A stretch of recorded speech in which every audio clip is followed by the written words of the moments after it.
Hello, welcome. If I can just do a sound check before I get going, because we had a couple of sound issues last month. Can you let me know if you can hear me? Hi, Molly.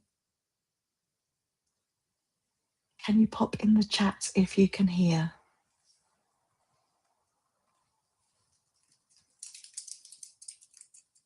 Can you hear me? Can you let me know in the chat before we begin? Good morning. Morning. It's a thumbs up, so I'm taking it that you can hear me. Brilliant. Great. We had a couple of tech issues last month, but hopefully we will be absolutely fine today. And bizarrely, the recording was fine. So, the social briefing, May 2026. Welcome. Thank you to those that are watching it live. I know that many will be watching on recording because it is half term today. We have a fair amount of updates to get through, and I can see some great names in here, people I've seen before. Welcome back. I've met many new people over the last month. I've been on a bit of a conference tour from Oxford, Birmingham, London to Oslo in Norway. So if you're new to this session, welcome and thank you for joining. I will do all of these updates in less than an hour. I assure you, even though we have got a fair amount to get through. This is me. My name is Luan Wise. I'm a marketing consultant. I speak, I train, I live, sleep, eat, breathe. Feels like social media updates. So I'm sharing with you the key updates, changes over the last month that I feel are important to what you're doing. This session is being recorded, so you can watch it back, and I will also share a link to the slides in the chat as soon as we've finished, which is where you'll find the recording as well. If you have any questions, type them as we go through. I will keep one eye on them. I will also keep returning to this LinkedIn event page if you've got any after the session as well. So the format is we will start off with some industry insights, looking at some new data reports that are available. Then we will go into some platform updates. Today I've got updates from Meta, Instagram, LinkedIn, X and TikTok. And if you want the details behind the headlines that I'm sharing with you, you can head over to my website. I curate news from multiple different sources, from TechCrunch to Social Media Today, from the newsrooms on the platforms themselves. I check them out, I put them into categories. There's almost 5 years of back history on my website now, so you can go there and have a look at any point in time if you want the details behind, as I said, the headlines and the changes. The industry insights that I want to share with you today, we have got our DataReportal report back. It used to be quarterly. They did a bit of a change at the end of last year with their kind of pre-end of year roundup to help with new year planning. We haven't had an update since, but we do now have a mid-year global update report from DataReportal. I will share a few slides from it. Overall, if you've seen this before, you'll know it's a favourite, and you will also know that it's over 400 slides, the complete deck. Everything from kind of internet use, video watching, podcast listening, how people are using the internet and social media platforms for finance information, health information, and so much more. So I've got a few snapshots from that to share with you. I've also got some insight that's come from Sprout Social, but was shared by eMarketer around social media sins was the headline. It's basically what social media users don't want to see. And then today sharing a new report from Ofcom, which is the UK's industry regulator, if you're not aware. Last month, if you missed it, I've put the link here, we had a report about adults and their use of media. Today, we've got one about children's use of media. You may be wondering why that's important to you in your business role. There are changes upcoming in terms of younger people's potential use of social media. It will happen, and that will translate into the workplace. And maybe if you're attracting younger audiences as well, for any reasons, whether you're in education, training, future recruitment, there will be long-term impacts on the world of social media. So I thought it was interesting to share those with you too. All the links are in the deck that you can grab after the session. So DataReportal, as I said, this is a firm favourite, one that I return to time and time again whenever I'm presenting, whenever I'm working on projects, reports, audits, business cases. It's a great summary. And what we've got in our mid-year 2026 report is always this slide that is around overview of social media use. And yes, it continues to grow. What's interesting this time is the 18 hours, 36 minutes, the weekly time that people are spending on social media platforms. That's not if it's your job.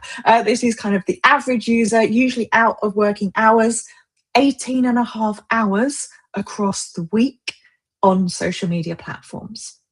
Fair amount of our time. The other number I always talk about is the one in the top right-hand corner. The average number of social media platforms used each month. If anyone's ever done a quiz with me, they'll know that this is a quiz question. I always like to compare this to the previous report, so I've done that for you. In October 2025, and for the previous kind of few reports in 2025, that figure was average 6.7. So it's gone down slightly.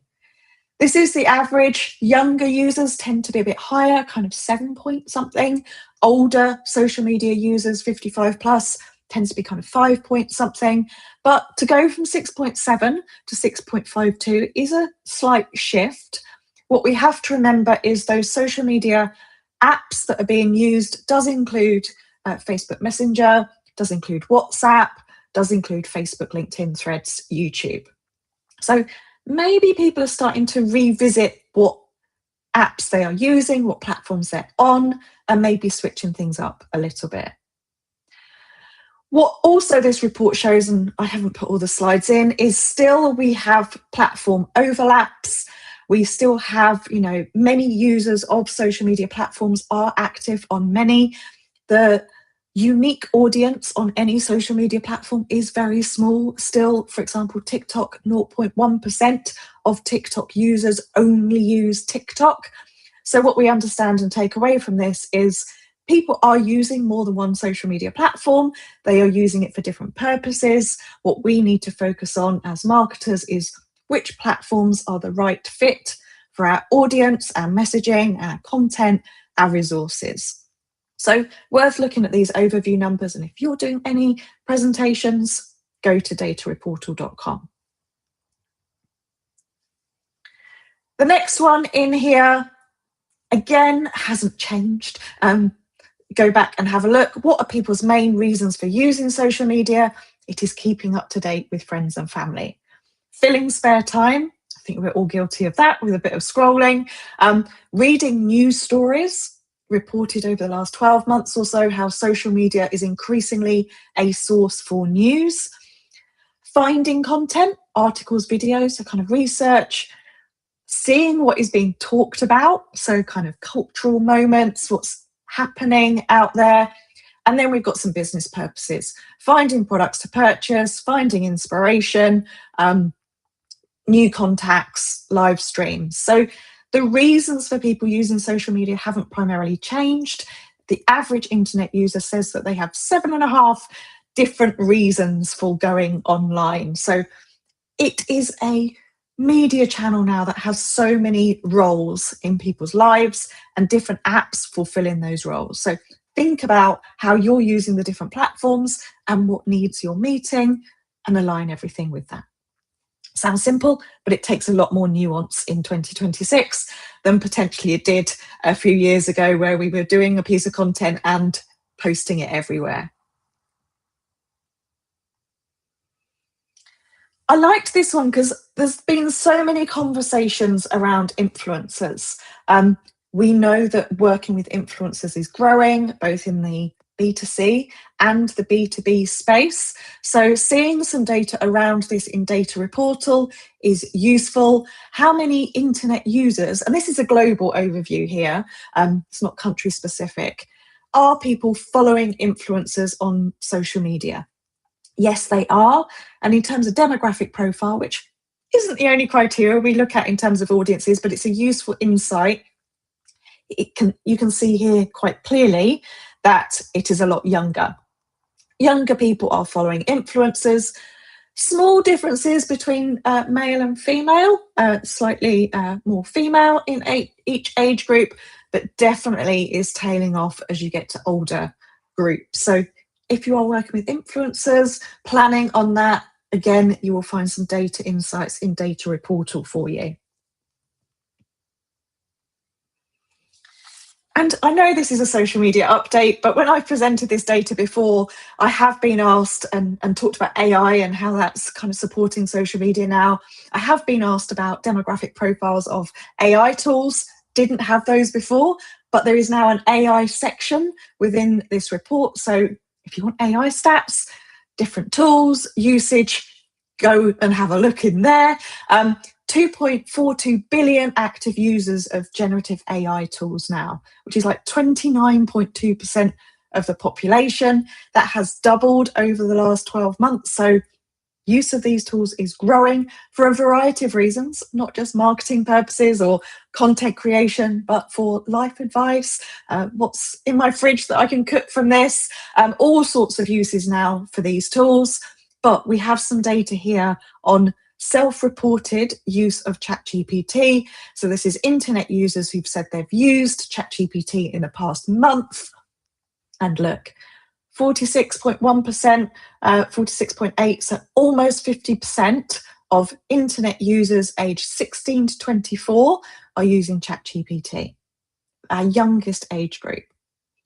Then again, in kind of age group, we see a dip, and slightly more male than female across each of the groups as well.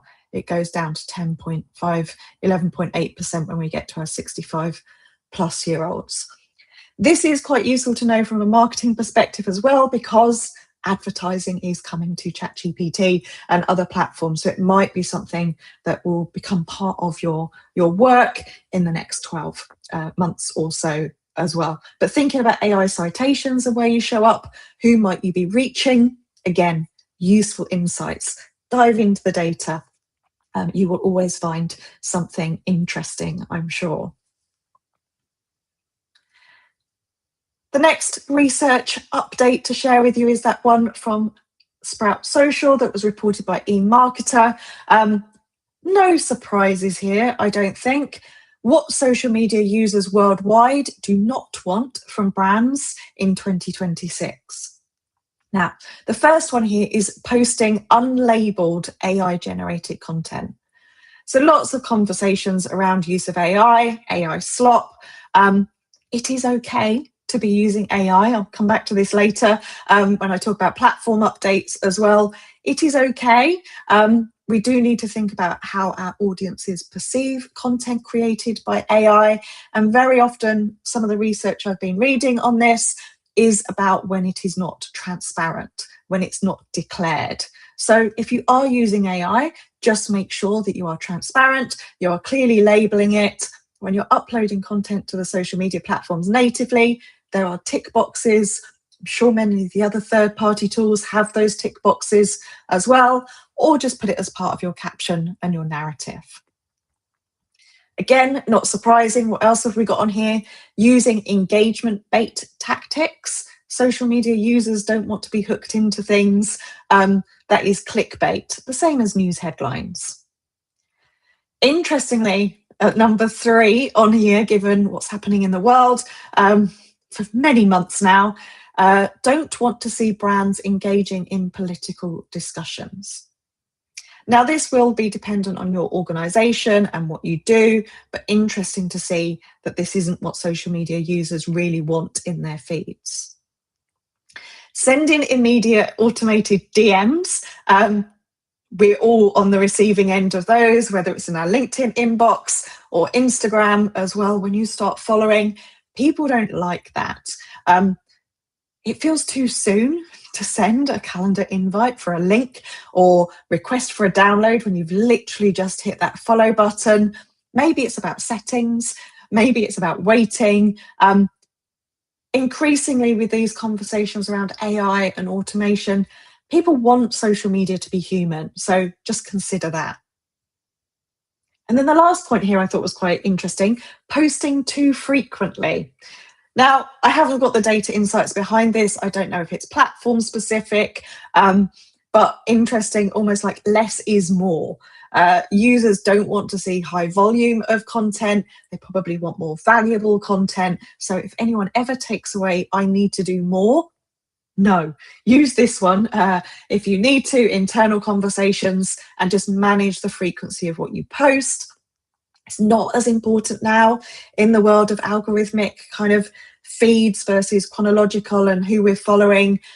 It's more important to have quality content consistently in line with your resources and your messaging than keep pushing loads of content out. Again, I know this is different for different platforms. TikTok does want more content than perhaps LinkedIn, but take this as an overview. It's about understanding audiences and what they like to see from brands and what switches them off. And then this Ofcom report. So if you've just joined, last month I talked about Ofcom's report for adults' media use. This month we have a children's media use report. And this is quite interestingly, whether you're a parent or not, what is happening around media use. Children are using devices younger than ever. 65% of parents of children aged 6 months to 2 years say that their child goes online.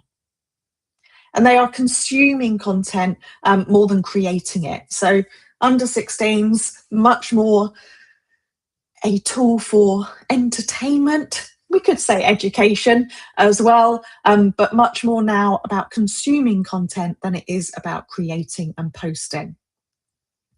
Sadly, harmful content does remain an issue. In the report, Ofcom did find that TikTok and YouTube, particularly this BBC headline, have said the platforms are not safe enough for children. That is based on their features and how the platforms are governed. There's always lots of research going on into this, and the UK government's consultation around the potential ban for under 16s, that closed 2 days ago. I was part of a volunteer group. We did review all the questions we have submitted. On that, the response will be published in the summer. So it is about online safety. It's about protecting our children and content, but also around some features on the platform which are deemed to be particularly addictive. Not just for younger people. It's about the infinite scroll, the autoplay of video. So we're going to see more governance come in. And in turn, that will impact on what we do in terms of content posting and also what our audiences are seeing, age verification on the platforms as well. So this is kind of big picture behind the scenes news, but something to be aware of, and it may apply to some of you more than others, depending on your audiences. Okay, there's some industry insights, a number of reports there for you. Let's now move on to talking about what have the platforms been doing in terms of updates. Again, this isn't all of them from the month. I share those in my weekly email. You can go to my website and look at all of them. I've picked out the ones that I think matter most. So in terms of Meta, this one I added literally this morning because it was overnight news. For a while now, we have known that Meta are introducing subscription packages. This is not just the Meta verified for pages. This is for users. This is in part, yes, about them making money, but in part their response to data regulations and protections. They have now announced overnight new subscription add-ons and AI packages. And these packages, these add-ons, are being called Instagram Plus, which includes additional story features that your story can hang around for more than 24 hours. Would you pay for these subscription add-ons? Post in the chat if anyone is paying or is willing to pay. There's also a WhatsApp Plus, which would have some additional features like stickers, for example, $2.99 a month. Then in terms of AI packages and tools, features, we have what's being called Meta One Plus at $7.99 and Meta One Premium at just under $20. So we can expect to see more subscription add-ons, more packages for both users and pages. Whether you have subscribed to any of these at the moment, I haven't heard of the benefits of having those accounts. Meta Verified is about having additional support. If you have got this and have benefited, I'd love to hear from you. But this is coming, and not just on Meta. Other Meta elements, new publishing tools for creators. So natively within the app, we now have a content planner. So all of those things that we've been relying on third-party tools to do for us for years are now being brought into the platforms, which I think is good, although you may still need to be switching platforms and tools. We have a content planner and also bulk upload option for Reels. And then the potential kind of hidden news over the past few days. Meta has launched a new app called Forum, which simply is a standalone app for Facebook groups, which they have done in the past and then removed. Groups has been a big focus for Meta. It's one of the key reasons why people do return to the platform, why it still stays as one of the, the biggest social media platforms globally. This Forum app, I haven't used it myself yet, but what I'm reading is it's pulling all your group content and feels and looks much more Reddit-like in terms of having those Q&A forums, conversations and topics. So Reddit, if you've been thinking about it, hearing about it, Meta are adding this into their ecosystem as well. Interesting. Instagram, I've got a couple of Instagram changes here. So again, they've launched something new, or is it new, called Instance, which is a feature combining elements from Snapchat and Be Real. So this is about disappearing photos that can be viewed once only and remain for 24 hours. It's not like Be Real in that you're waiting for a notification once a day to go and do this. So it's the same concept, but not on a timer. Snapchat, that kind of ephemeral photos that are disappearing. Will people use it? Will they not? Is it an experiment? Don't know, but it is there. It's new to Meta. It's not new to social media. The big change that you will be aware of or coming into view and do need to consider is Instagram's crackdown on content aggregators. This is accounts that are sharing content that they didn't create, and they're doing it lots of times a day. Confident as not the viewers of this session, it's good news if they are clamping down on those, removing that content from recommendations, from the explore page and the feeds. This is all about people spending time on the platform and seeing quality content and what they want to see, and not noise and repetitive kind of constant memes sharing, for example, that don't add the value and are not original content. Now, in terms of this kind of focus on original content, which we've heard about for a while, I've screenshot here for you. You can look at the slide deck afterwards. This was a Threads post from Instagram, which is their guidelines around what do they mean by original content. So I won't read all of these, but I've put them on the slide deck because I think that's a useful way of sharing it. What they mean by original content, which is what they want you to be posting, is that you have created it. So it's your photos and it's your videos. It's content that you've designed, maybe a photo series, how-to, your storytelling. It's content that you have edited. So they call it if you've materially edited it. So if you've got something that you're commenting on in the background, for example, and you're adding your own thoughts and insights to it, perhaps as a video, that is okay.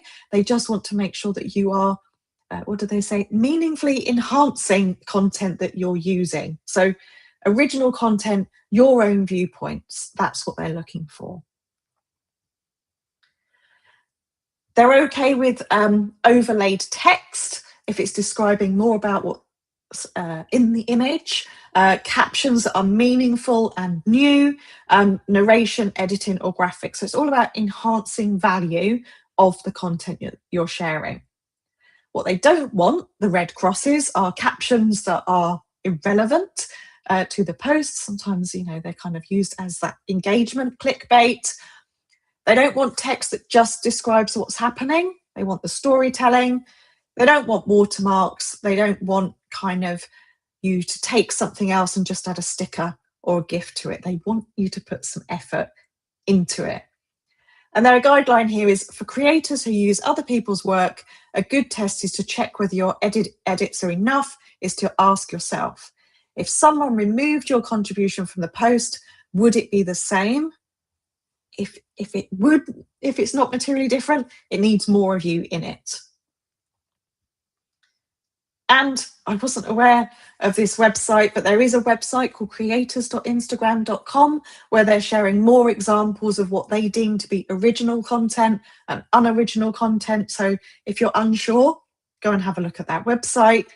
But they are saying it is okay to use collab features and repost and partnership labels, like that is okay.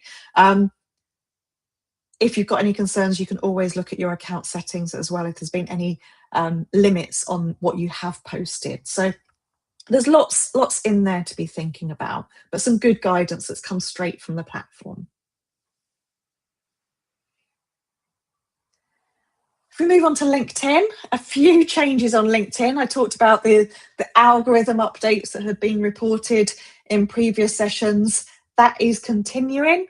If you haven't seen a change in your newsfeed, I'd be quite surprised. It is now much more focused on contextual relevance rather than just with content that you've engaged with previously. So what you have on your own LinkedIn profile, the kind of content that you post, the topics, you should be seeing more content that is aligns with what you're trying to achieve on the platform.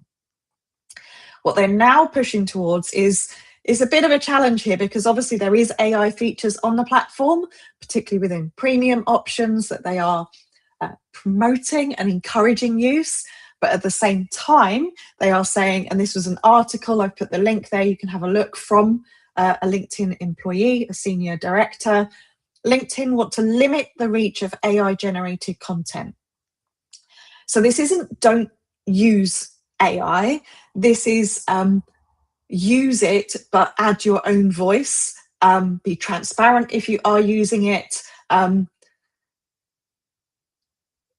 Just don't be lazy. Edit your AI outputs, really. They want to kind of keep the quality on the platform. We know social media sins, people don't like AI content, especially if it's not labeled. So kind of trying to get some balance in this area now.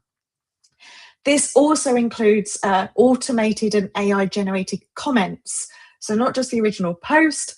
I don't know if anyone is getting these on their posts, but you can, again, spot them quite easily where people are using AI tools to write their comments. Be human. An interesting update here around verified accounts on LinkedIn. You may verify your account. It is entirely up to you. There are options to do that. You will be being prompted to do that. The verification process is using third-party organisations where you're uploading your driving licence or your passport. It is a new feature because there are increasingly fake profiles that are being set up and are spamming people either through DMs or in comments. So LinkedIn are promoting this, and we may see this happening even more when the new kind of age safety elements come into play. But LinkedIn are adding the option that in your replies underneath your posts, you could sort those by verified users and non-verified users. I think it's probably quite early days for this. Depends how many comments you're getting and whether you need to filter them, but do watch out for fake profiles. And a personal story, I had one of these on my own post yesterday. Someone commented, I looked at their profile, they had no followers, no content on their profile. It was a very spam comment, and it has been removed this morning. And I went down a whole rabbit hole of what this person was doing and why they were doing it. And you'll gather what that's about in a few minutes. LinkedIn, a couple of other additions. They are expanding their events feature, which I'm using right now, to non-LinkedIn events. So it is very easy to promote events that aren't just LinkedIn Lives using the events feature, but now kind of extending that and the advertising option for events that may be face-to-face or hosted on other platforms such as Zoom or GoTo. And one for my freelance friends, LinkedIn will soon enable consultants to book business direct from their profile. Currently only in the States. No doubt if it works, it will roll out. That's being able to have a booking link at the top of your profile, which would link to Stripe so that you can do those 30-minute paid discovery calls. So an interesting addition there. Wait and see. You may have seen this over the last few days. LinkedIn have gone back to promoting video.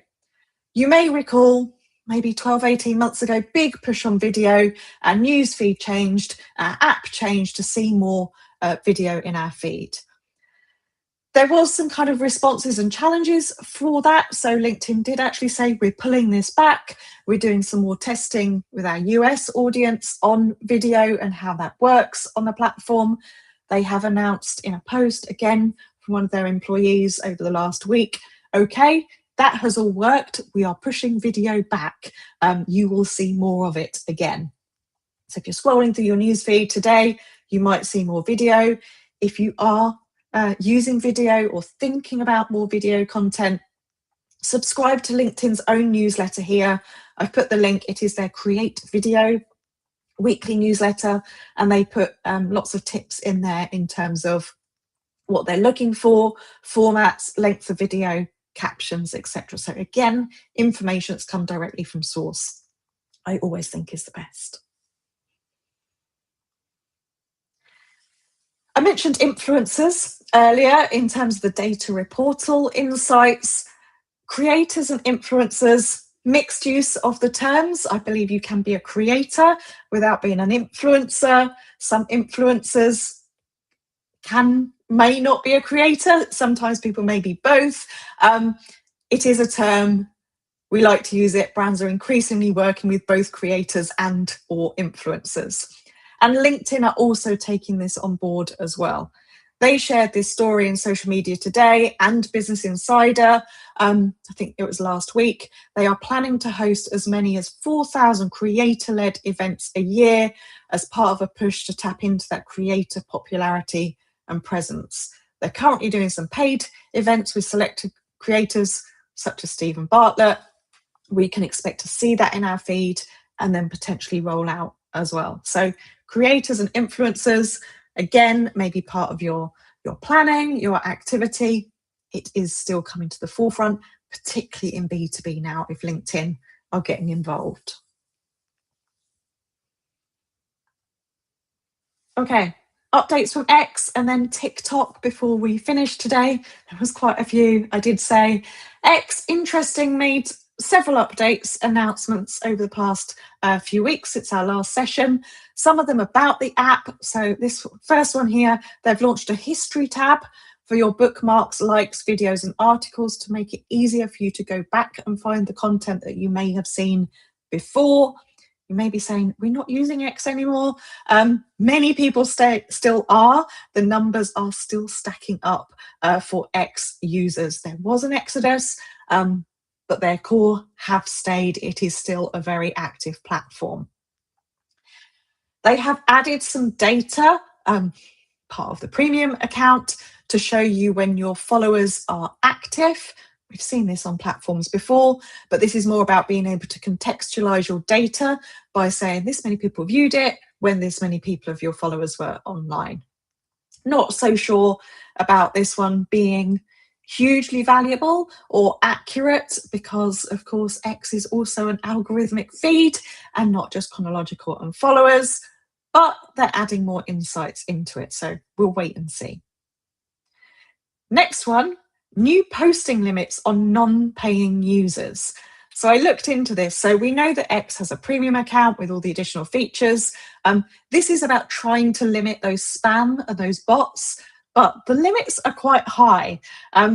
So if you're not paying, you can do 50 original posts, 200 replies, 500 DMs, and up to 400 profile follows a day and not be considered a bot. I think that's quite high. Will they change those limits at some point? Will you pay because you need to do more than 50 original posts and 200 replies on X a day? Who knows? They are also picking up on creators, just like LinkedIn, just as we've seen other platforms over the years, improving visibility for original content. So again, like Instagram, trying to reduce the visibility of those aggregator accounts, those ones that are automatically posting and posting other people's content, and also adding in ad partnership opportunities for their creators with, just like Meta's Creator Marketplace, TikTok's, they've now got Creator Connect on X. So they're still building and still shifting. TikTok, potentially no surprises here either, because we can see that these changes are happening cross-platform. TikTok are launching a £3.99 subscription for no ads to UK users. Will you pay for these subscriptions? Love to know. TikTok ad-free, £3.99 a month, no ads, and your data is not used for advertising purposes. Keep using it for free, and it says enjoy personalised ads to your interest, but you do have some additional controls. And then the final update today from TikTok is for my colleagues that work in universities. It's only available in the US at the moment, but again, it may roll out. TikTok have launched a new Campus Hub feature for college group chats and feeds. And this is where TikTok accounts can be linked to their campus, and once verified, get specific dedicated spaces to engage in conversations, dialogue, content with your student communities, which, for those of us that have been in social media for a while, is exactly how Facebook started. So going full circle. But for those of you that are using TikTok for student recruitment, this could be one to watch. If it works this summer, it may come to the UK next year. So thank you for listening today. There has been a fair amount of updates. I do have one ask of you. If this applies to anyone that's watching live or recorded, I'd love to hear from you. Not because I want this to have happened to you, but if it has happened, if your Meta account has ever been hacked, I'd love to talk to you about it. It can be anonymous. For those of you that may not be aware, I'm currently working towards a PhD and an academic paper around privacy, social media, and in particular, how Meta and platforms kind of manage these situations. That was the purpose of my post I did yesterday and then got commented on by a hacker, which was a whole nother rabbit hole. Someone posted saying, this person helped me when my account was hacked. Then went down the rabbit hole of that's a scam in itself, helping people recover hacked accounts. I will keep sharing this with you because it's quite interesting. I hope it doesn't happen to you. Please check your password management if you're unsure if those are set up correctly. But if you do have a story that you would be willing to share with me anonymously, please get in touch. And then finally, thank you for watching. I will post a link to the slides in this chat in a moment. Our next briefings, 25th of June, last Thursday of the month, and also 30th of July. They are already set up on my LinkedIn profile. The links are there. You can register. get notified when I go live. But if you want this into your email inbox on a Monday morning, every week, you can subscribe if you're not already. Thank you for watching. Enjoy the summer heatwave while it lasts, and I will see you next month.